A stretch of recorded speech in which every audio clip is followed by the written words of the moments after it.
Hola, una información que acaba de ser incluso revelada por las propias autoridades cubanas está dando una idea de una crisis que ha venido dándose en la isla en los últimos tiempos y es la caída de la población en Cuba. Ahora se está hablando incluso que en el año 2100 habría, la población cubana caería cerca de los 5,6 millones de habitantes.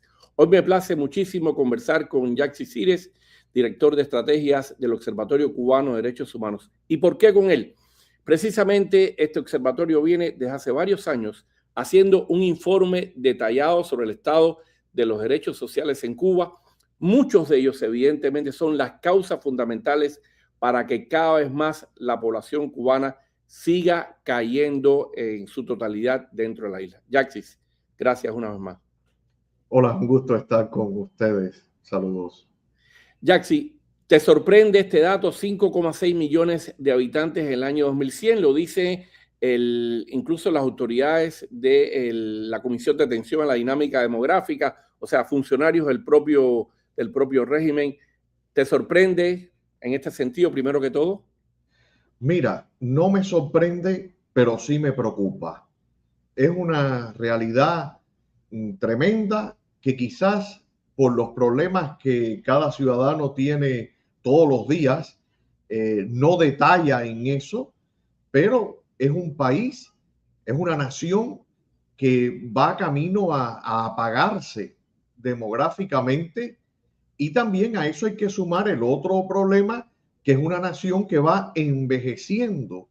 Somos de los países que más envejece de América Latina.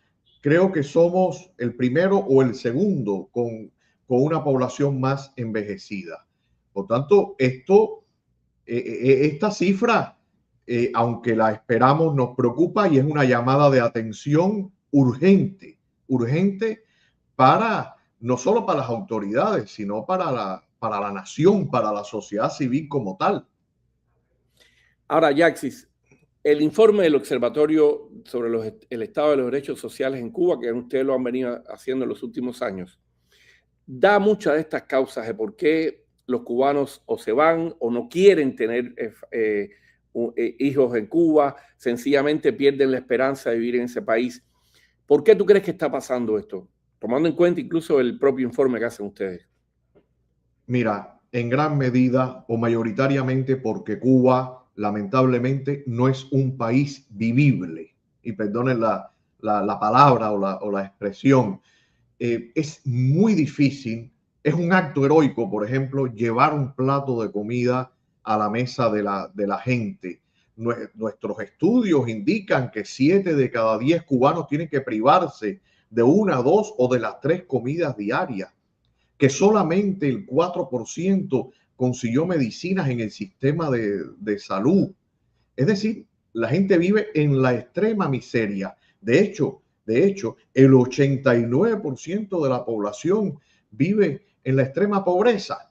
Entonces, claro, es evidente que un país en el que a la gente le cuesta vivir, ya no dignamente, sino vivir, claro, la gente no piensa en clave de natalidad. Concretamente, la gente no quiere tener hijos porque, claro, los llevas a una realidad de sufrimiento. Y a esto hay que añadir también que, y es un dato del último estudio, que más del 78% de la gente dijo que conocía a alguien o que ellos mismos tenían la intención de emigrar de Cuba. Y además, cuando le pregunta a la gente que para dónde, una mayoría decía que para donde fuera. Entonces, esto es un panorama complicado porque evidentemente la gente no quiere vivir en su propio país y no confía en el futuro, no quiere tener hijos. Y es una realidad tremenda. Yaxi, ¿cómo tú crees que este último agravamiento, los últimos meses en Cuba, la situación de emergencia ya humanitaria que hay, pudiera incluso hacer chiquita esta cifra de 5,6 millones de habitantes en Cuba para el año 2100, si sigue esta situación que se está dando en Cuba? Sí, es evidente porque el sustrato de esta crisis demográfica en gran medida es socioeconómico. Es socioeconómico. La gente no puede vivir, normalmente la gente no puede vivir con lo mínimo, con dignidad.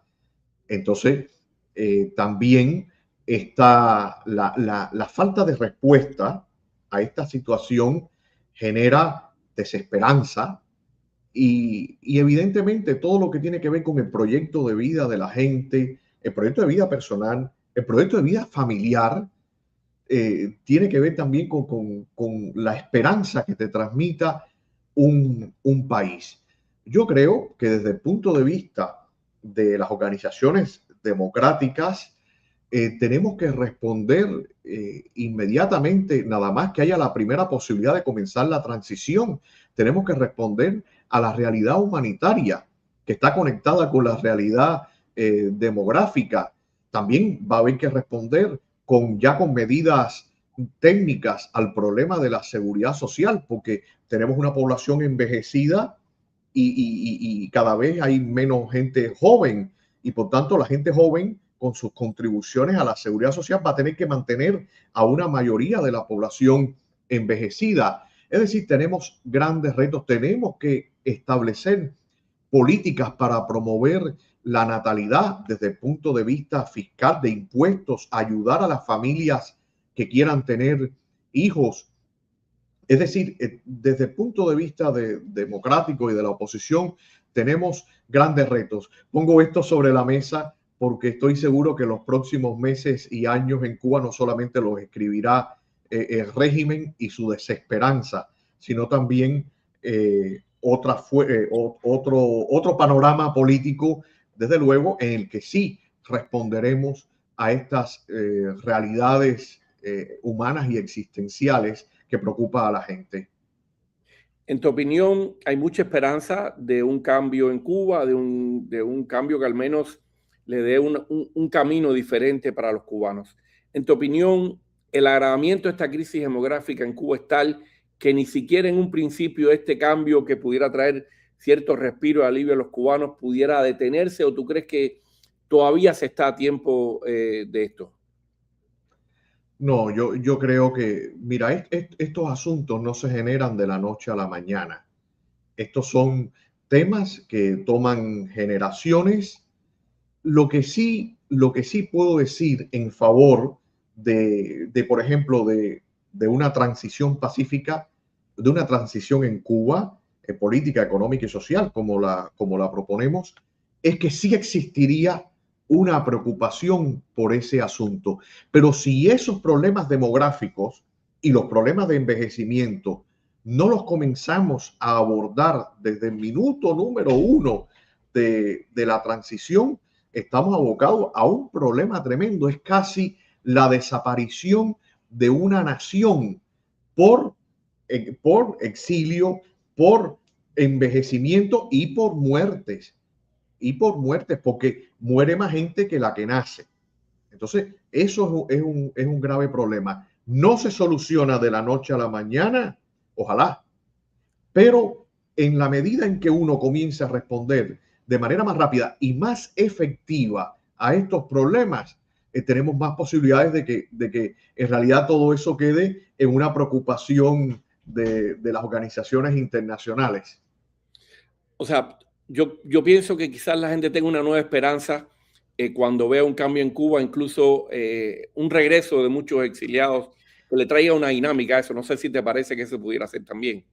Sí, de hecho, una de las medidas de una nueva etapa para Cuba tendría que ser intentar el retorno de los exiliados, no solamente del capital, no solamente de la inteligencia, de esas aportaciones económicas que son muy válidas y que no podemos despreciar, sino también de gente que prefiera regresar a vivir en su país. Pero para ello tenemos que trabajar desde el minuto número uno para que Cuba sea un país vivible y que sea un país vivible con dignidad.